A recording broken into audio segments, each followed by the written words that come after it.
నమస్తే. మనం ఈ వీడియోలో ఆసనాలలో మన పొట్ట భాగంలో పేరుకుపోయినటువంటి క్రొవ్వును మొత్తం తొలగించి వేసేటటువంటి అత్యద్భుతమైనటువంటి నావాసనం, నౌకాసనాన్ని గురించి తెలుసుకుందాం. మనం నౌకలో ఒక ఒడ్డు నుంచి ఒక ఒడ్డుకు చేరినట్లు మనం ఈ జీవన నౌకలో ప్రయాణించడం మూలంగా, అంటే ఈ నౌకాసనాన్ని నువ్వు ఆచరించడం మూలంగా నీ గమ్యాన్ని నువ్వు చేరుతావు. నీవు ఈ నౌకాసనం అనేటటువంటి పడవ ప్రయాణాన్ని చేయడం మూలంగా నీ జీవిత గమ్యం అనేది ఆనందంగా చేరవచ్చు. ఈ వాస్తవాన్ని గుర్తించండి. ఈ నౌకాసనం చేయడం మూలంగా మనకు ఎన్ని ప్రయోజనాలు ఉంటాయంటే, స్త్రీలకు ఋతుస్రావం ప్రతి నెల క్రమబద్ధంగా వస్తుంది, గర్భాశయ సమస్యలన్నీ తొలగిపోతాయి, పొట్ట భాగంలో పేరుకుపోయినటువంటి క్రొవ్వు మొత్తం తగ్గిపోతుంది, నడుము నాజుగ్గా తయారవుతుంది.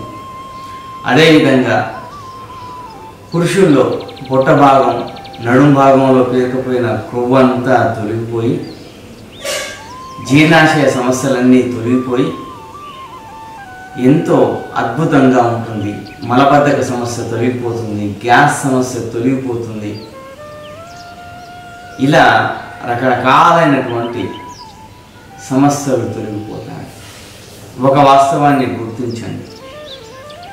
మన శరీరం యొక్క అందమంతా మన పొట్ట భాగంపై, నడుము భాగంపైనే ఉంటుంది. నడుము అనేది అందంగా ఉంటే నీవు ఇతరులను ఆకర్షిస్తావు. ఈ వాస్తవాన్ని గుర్తించండి. ఈ ఆసనానికి శ్వాసకు సంబంధించినటువంటి నియమాలు. ఆసన స్థితిలోకి వచ్చేటప్పుడు మనం శ్వాసను తీసుకోవాలి.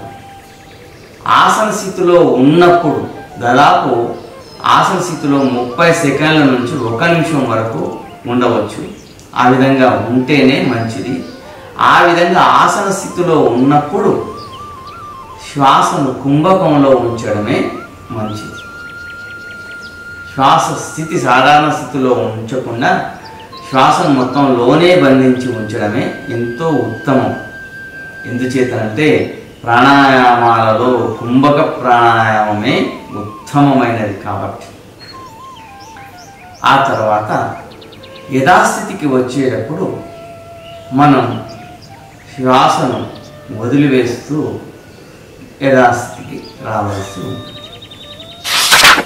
ఇక జాగ్రత్త.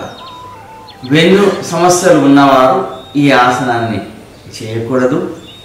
గర్భవతి అయినటువంటి మహిళలు కూడా ఈ ఆసనాన్ని చేయకూడదు. మరొక విషయం ఏమిటి అంటే, ఈ ఆసనాన్ని చేసిన తర్వాత ఇప్పటికైనా ఆసనాలలో ఒక నియమం అంటూ ఒకటి ఉంటుంది. ముందరికి శరీరాన్ని వంచడం చేసిన తర్వాత వెనక్కి వంచాల్సినటువంటి ఆసనాన్ని మనం ఆచరించవలసి ఉంటుంది. కాబట్టి ఈ నౌకాసనాన్ని చేసిన తర్వాత ధనురాసనాన్ని చేయడం ఎంతో ఉత్తమం. ఈ వాస్తవాన్ని గుర్తించండి. ఈ ఆసనాలను ఆచరించండి. మీ ఆరోగ్యాన్ని మీరు కాపాడుకోండి. ఒక వాస్తవాన్ని ఎప్పుడు మర్చిపోకండి. కష్టపడితే దేన్నైనా సాధించవచ్చు ఈ లోకంలో. కానీ మన ఆరోగ్యాన్ని సంపాదించడం కోసం మనం కష్టపడాలి. ఆరోగ్యం అనేది మనం సంపాదించుకున్న తర్వాత ఈ లోకంలో ఉన్నటువంటి సమస్తమైనటువంటివి నీ దరిని చేరుతాయన్న వాస్తవాన్ని నువ్వు గుర్తుంచుకో. ఆరోగ్యాన్ని నశింపజేసుకుని నువ్వు లోకంలో సమస్తమైనటువంటి సంపదలు సంపాదించినా కూడా వాటి మూలంగా నువ్వు ఎంత మాత్రం ఆనందాన్ని అనుభవించాలేవో అన్నటువంటి ఒక వాస్తవాన్ని నువ్వు గుర్తుంచుకో. ఈ శరీరం అనేది ఆరోగ్యంగానే ఉంటేనే, ఈ శరీరం అనేది ఆరోగ్యంగా ఉంటేనే నీవు ఈ లోకంలో ఆనందంగా ప్రతి దానిని అనుభవించగలవు. ఆరోగ్యం లేనప్పుడు నువ్వు దేన్ని అనుభవించలేవు. నీ కాడ కొన్ని కోట్లున్నప్పటికీ నీవు ఆనందాన్ని అనుభవించలేవు. ఈ వాస్తవాన్ని గమనించు. నా మాటల వెనుక ఉన్నటువంటి నగ్న సత్యాన్ని మీరు అర్థం చేసుకోండి. ఇక చేస్తున్నాను, చూడండి. మనం మొదటగా ఈ విధంగా స్టిఫ్గా కూర్చోవాలి. వెన్నును తిన్నగా ఉంచాలి. ఆ తర్వాత నెమ్మదిగా పాదాలను ఈ విధంగా తీసి ఈ అరచేతులను మోకాలు తిప్పుపై ఈ విధంగా ఉంచాలి. ఈ షోల్డర్స్ను వెనక్కి వైపు నెట్టి వెన్నును మాత్రం తిన్నగా ఉంచి కింద పడిపోకుండా ఈ విధంగా ఉంచివేసి నెమ్మదిగా పాదాలను భూమిపై నుంచి ఈ విధంగా లేపి మనం ఈ విధంగా ఉండాలి. ఈ విధంగా ఉండగలిగినంతసేపు 30 సెకండ్స్ నుంచి 1 మినిట్ వరకు ఉండి ఆ తర్వాత నెమ్మదిగా మన పాదాలను ఈ విధంగా ఉంచి మనం చేతుల సహాయంతో మరలా యథాస్థితికి రావాల్సి ఉంటుంది.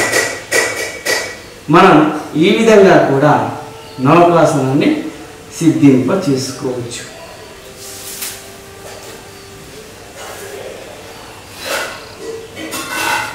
ఒక వాస్తవాన్ని మీరు ఎప్పుడూ గుర్తుంచుకోండి. నడుము కొలత అనేది సరిగ్గా ఉంటేనే నీ శరీరానికి ఆకర్షణ.